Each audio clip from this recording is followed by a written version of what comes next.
What's up, everyone? This is Blair Ballin, founder of Living North Phoenix and Valley Palooza. This is our first podcast. I got to tell you, for years I've been wanting to do a podcast.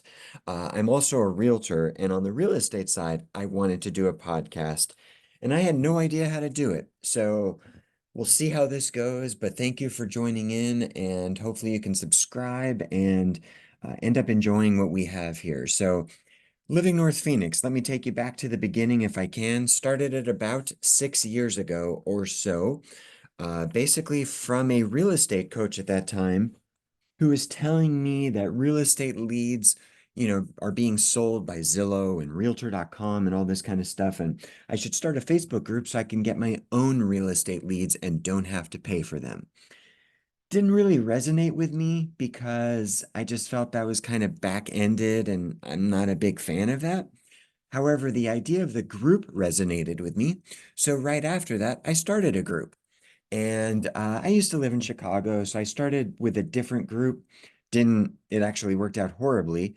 And then after that, I was like, I got to come up with a local group and something that really rings true to me.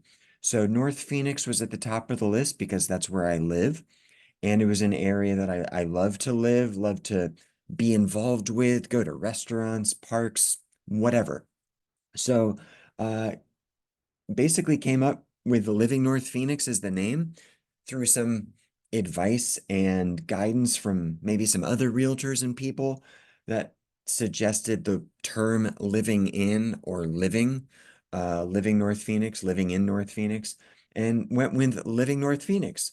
And it's been an incredible ride.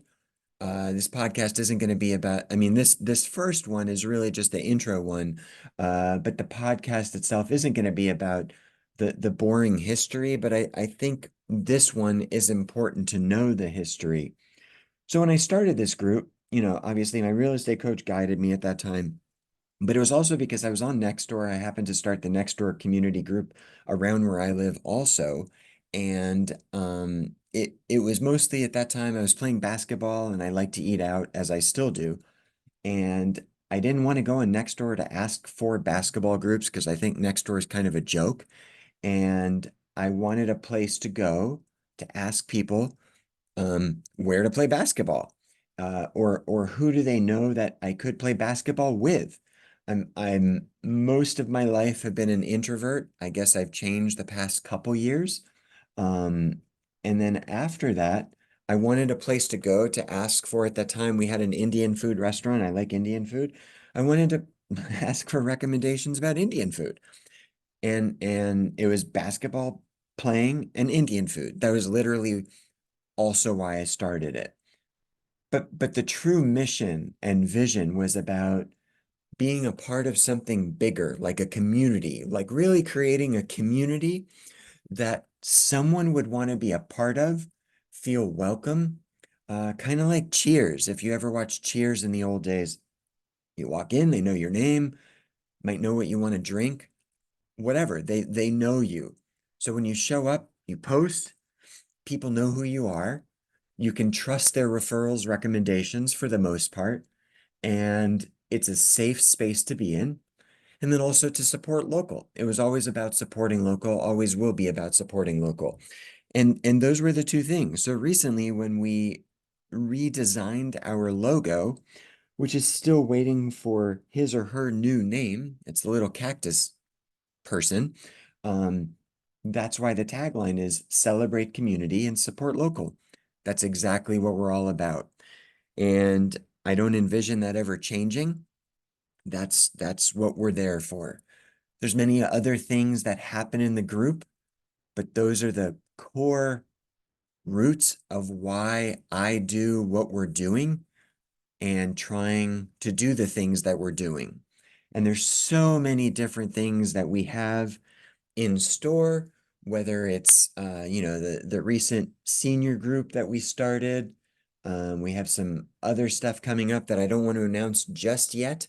But maybe even like a trunk or treat at Halloween, which sure, there's other trunk or treats, no big deal, but maybe for those in this community, there's not an option for a trunk or treat. Just like the seniors in the community wanted a place a safe space for seniors to be in within the North Phoenix community. And that's why we created what we created, the seniors living in North Phoenix. So, it's been an incredible ride. Have met some great people along the way, formed some great relationships, um, have helped a lot of people. And I say this in hopefully what comes across as a humble way, in that I'm grateful to be the one that created that avenue. That doesn't mean I want the gratitude for it. I'm just grateful to have been that one.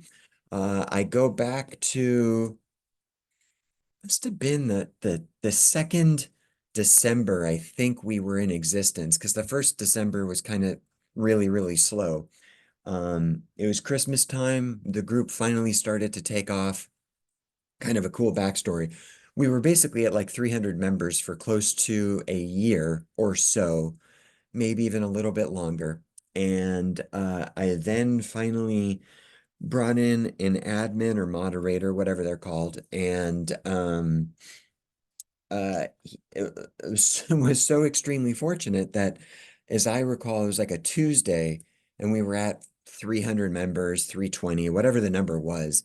And again, like Tuesday or Wednesday, and we made our partnership at that point, which was, invite all the people you can. Let's see where this takes us and what we can do and how we can help people. And he invited his friends. And then that night we grew to 1,000. And then that Friday, uh, I think we were at 3,000, if I recall correctly. If I have that backwards, maybe it was 300 and 1,000 by Friday, and then like 3,000 the following week. But it was extremely rapid growth, which was awesome, because we needed to be in front of more people. But fast forward to a couple months later, Christmas time, someone had direct messaged me. I believe I'm still not in touch with her, so I don't know where they're at. So she was a grandmother, maybe she still is a grandmother. Um, and she's like, I'm too embarrassed to post in the group, but if there's a way for you to make a post to collect gifts and whatever to help my grandkids and kids have um a better Christmas than without that stuff, I would be most appreciative. So I made a post. The feedback and the response and the engagement was incredible. And we ended up getting somewhere in the neighborhood of the equivalent of like 500 bucks to a grand, um, for gifts and money. And then she met me in my office. I gave it to her, and it was so cool to know that this kind of thing was taking place, and I was the medium for it to allow to happen through. Again, I don't need to, get an award. I don't want an award. Just knowing that someone's moment at that time, or multiple people, their moments in time were changed, hopefully for the positive, uh, just was worth it.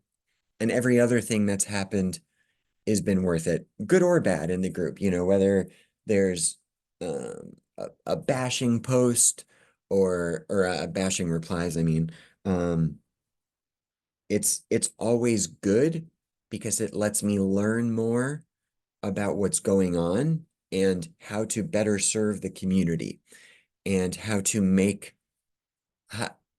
it a better place, and how to provide more value. That's what we do. So as you guys listen to this, whether it's, starting with this one, or you've listened to however many episodes we've had, and then you're like, oh, I want to find out the history of it, and this is the history, that's where we're at. So at time of this recording, which, by the way, I just signed up for this podcast thing, and I don't even know if this video will work. Hopefully you hear the audio. Hopefully it's okay. We'll have guests on in the future, but today is August 28th, 2024. And as of today, we're right around 33,000 members. One of my biggest goals with the group, obviously celebrate community, support local, but is founded on high, positive, safe place engagement. We maintain a very high engagement rate, so the things that we do are based around that.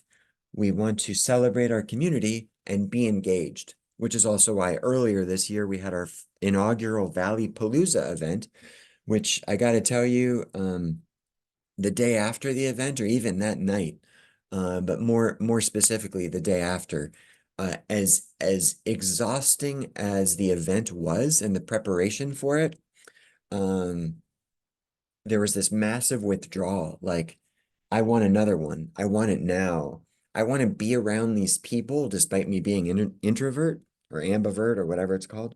It was just so awesome that during that Valley Palooza, here we are to be blessed by, we had about 1,000 people show up, not including like vendors and stuff, that just trusted in us to create this historic event, and it truly was historic.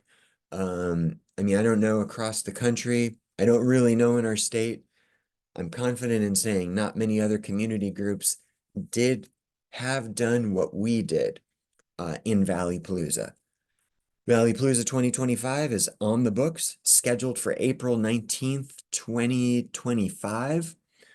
We are looking to have it be bigger, better, more engagement, more vendors, more food trucks, more activities for kids, adults, you name it. We want to do everything we can to make this an amazing place for our community. And when I say our community, I mean for community members, whether they're in the Facebook group, read the newsletter, visit our website, listen to the podcast, show up and be a part of something historically amazingly special, which is Living North Phoenix at its heart.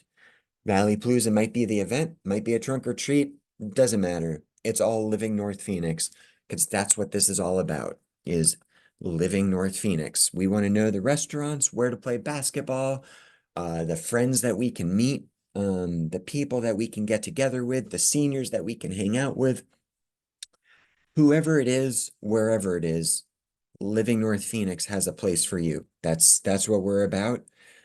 I'm grateful to have been on this journey and be on it.